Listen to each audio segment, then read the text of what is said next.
Here at Rear Naked Chat, we do not believe in spoilers, so if you haven't seen this week's episode of The Ultimate Fighter, turn this shit off now. If you have seen it, we just want to let you know that this week is brought to you by Karma. It hurts me to see you like this. Next time you go out there, a chip on our shoulder. Can't stand it. Knowing I lost again. I can't stand it. I'm a winner for a reason, you know? No, you're not. I win fights. No, you don't. I don't go out there and just get trashed. I don't have Yes, you anybody do. compete as highly as he did with me. I feel like a failure right now. Let's just look at that face for a bit. Let's just revel in that face. That's the face I've been waiting for since this prick turned up on our screens. As I said, that's the face of Karma right there. So yeah, with Bubba Daniels.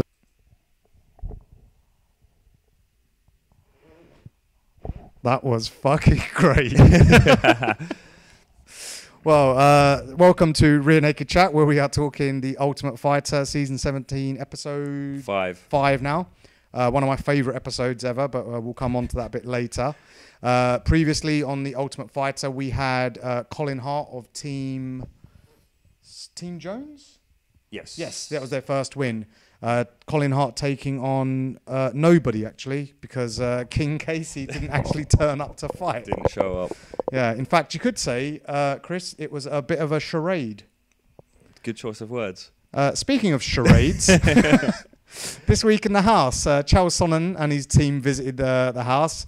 And it was like the second game of charades we've seen in The Ultimate Fighter now. Yeah, there was one in the Smashes. Right, it was in the Smashes that happened. Yeah. Okay. And I'm still holding out that the coach's challenge is going to be charades One day they're going to have that as a coach's challenge, yeah. But do we want to see how that went then? yeah, let's have a look at that one. Okay. Yeah.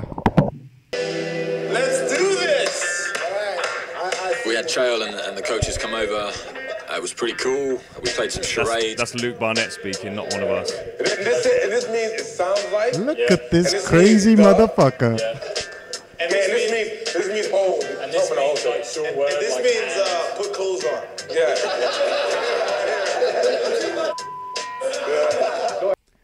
Well said, Uriah Hall. Well said.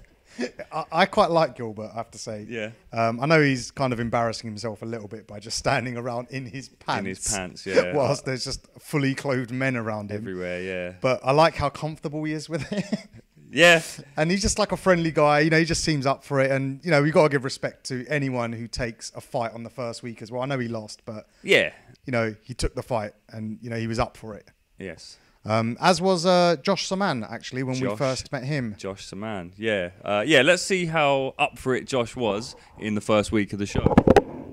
I'd like to fight first, and I'd like to fight Jimmy. Okay, so that was week 1, where Josh Saman basically said, I'll fight anyone. Seems to have changed his tune a little bit by week 5. Saturday, and I'll fight Tuesday. So you don't want the next fight? I was going to practice today and see how I felt. Originally, I wanted to fight first or second early in the tournament, but I have a few injuries going on right now. My finger's pretty swollen up, my knee is kind of banged up, rib and neck. Actually, the whole left side of my body is actually kind of hurting me right now. Yeah, there's always one fighter who's going to moan about his injuries, and they didn't really sound like real injuries. That sounded like general MMA wear and tear. Yeah. Like no doctor's going to come in for a slightly sore knee. One of my fingers is hurting a bit. It's like I've got these pains in my body that are almost like somebody's been wrestling and kicking me. It feels like someone's been punching me and stuff. Someone's just been punishing me for like just days on end. Yeah, physically, in a gym or something. It's weird. So yeah, he's not quite the same enthusiastic guy that he was. Tough guy, Josh Saman. Yeah. I like how also when he was giving his list of injuries, it started off quite small, and I think he could sense that no one's taking him seriously. Yeah. So it went from like, you know, my finger hurts, my knee looks up, no one's taking attention. Actually, my whole left side, is a bit fucked. Yeah, Eric, just all of it. Yeah. So yeah, Well, who knows what's going to happen with this fight? Who cares? I've already lost all interest in Josh Saman. Yeah, and also you can see John Jones is noticing that he's not got full control of his team, and he didn't have from day one. True. When like your own teammate hands a bit of paper saying these are the fights we want, it's like no, this is Team Jones. Yeah, I'm the boss. Yeah. So yeah, it seems to me his attitude is not conducive to a successful career in MMA. Basically, so you're calling him to basically lose. That's what I've deduced from what was that 20 seconds of footage. So. Yeah, anyway, moving on. Mickey Rourke visited the house, movie actor Mickey Rourke. Ronda Rousey. She's fighting this weekend. Yeah, that was interesting timing, wasn't it? With the fact that she's got a fight coming up and she just happens to phone up Chael Sonnen to wish some random fighter good luck. That she's never met, I don't think. Was there any connection? Does she know No, him? but she can't wait to meet him now. Yeah, she can't wait. And she was really glad that he was safe and that he won, this guy that she's never met. Yeah. And nothing to do, I'm sure, with a fight to be promoted this weekend. And it was pure coincidence that she was in an episode in the week leading up to that event that she is headlining. I like the idea that because Ronda Rousey phoned up Chael Sonnen afterwards to congratulate Kelvin on his win, I like the idea that it should have cut to the John Jones dressing room and Bubba's getting a phone call from Liz Carmouche just saying, sorry to hear about your loss. You know, you can come train with me anytime you like. Anytime you want.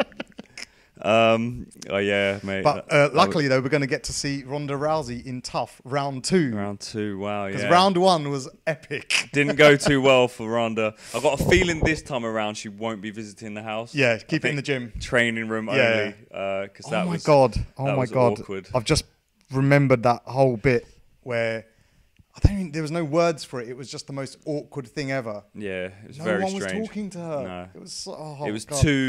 It was too manufactured of a situation, basically. Yeah. Nobody knew how to handle it. Yeah. And it made for good TV though. It was fun to watch people just squirm. Yeah. But God, it must have been horrible to be there. Painful to watch, probably more painful to actually be experiencing if you're Ronda Rousey. Yes. Anyway, speaking of the opposite of painful, what was very pleasant to watch this week was Bubba McDaniel getting his comeuppance. Thank you, God.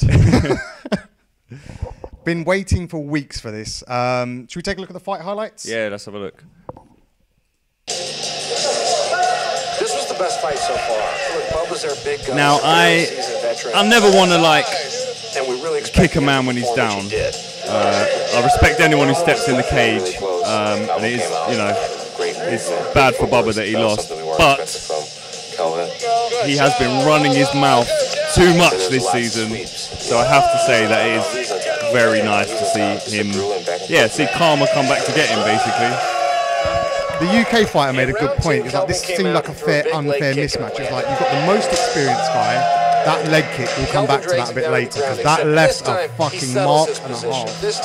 But it was the most experienced guy taking the least experienced guy, and it was a bit like a cheap win. He slows everything down a little bit, and he goes to work. And it felt like you could see Calvin, like, just the inexperience showing in that he couldn't even hold the top position. Like he didn't know how to do it. God, that was so satisfying.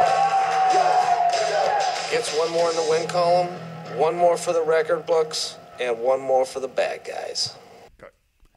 So yeah, as you said, it was a bit sloppy from Kelvin, especially the first round. You could see what he was trying to do, which was sort of get on top, control him, score points. Yeah. As you might expect from a Chael Sonnen trained fighter. Yeah. He was trying to push the pace. You could tell he didn't necessarily have the ability, despite the fact that you finished him in the end. But in that first round, it was all about him being on top and just getting flipped over every time. It looked like Bubba could deal with what was being thrown at him. Yeah, he wasn't threatened at all. But then in the second round, for whatever reason, Bubba stopped being able to defend it as well. Kelvin just looked a bit tighter in what he was doing. Was controlling him a lot more, and basically that work eventually led to a nice fucking guillotine choke. Was it a rear naked? Rear naked, mate. Oh, it was a rear naked. And oh, nice. I think what changed the sway of this fight might have been the opening to round 2, which was a devastating leg kick. That beastly leg kick. In fact, we got a shot here, right? Yeah. This leg kick left a mark that you wouldn't believe. Let's just cut to that. Look at that. That is a beauty. You can actually see the individual toes of Kelvin's foot on his leg. That's ridiculous. Marked for life. That is one leg kick. Or a couple of weeks at least. I yeah, do that love was a leg brutal. kick though. I don't think we see enough of them. If one leg kick can do that, instinctively as a fighter, right? If I had very little skill, instinctively the first thing I'm doing is throwing leg kicks. It's the safest option. It's I'm at true. a distance. And it looked like that took the life out of him because he wasn't the same after that. It shook him a little bit, I reckon. Yeah, it was pretty brutal. And that's, I mean, I think that about sums it up. There was one other noticeable moment in this fight, which I suppose I'd describe as the lamest attempt at a judo throw, possibly in martial arts Ronda Rousey history. would be proud.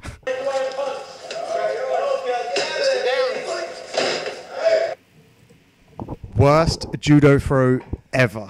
That's all you can say about that, really. Yeah, and all I can really say is that that judo throw was pretty weak.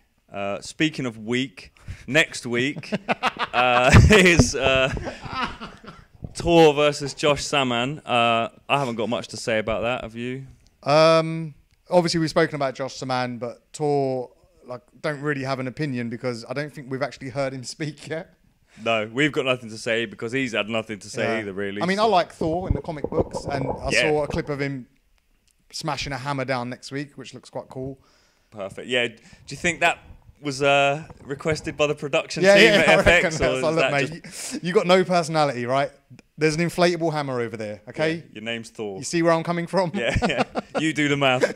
Yeah. So, yeah, that's it. So we'll be back for that next week. Watch out for our new series of videos coming out, which will be looks back to old classic series of The Ultimate Fighter. Classic moments. Lessons in aggression, we're going to call it. So look out for that. Hit us up on Twitter at Rear Naked Chat. Email if you're old-fashioned like that, rearnakedchat@gmail.com. Fax? Should we give them the fax number? We have got a fax number if you want to fax us. Page, two-way pager. And yeah, you know the channel, Rear Naked Channel on YouTube. Spread the word. Thanks for watching. Give us some comments.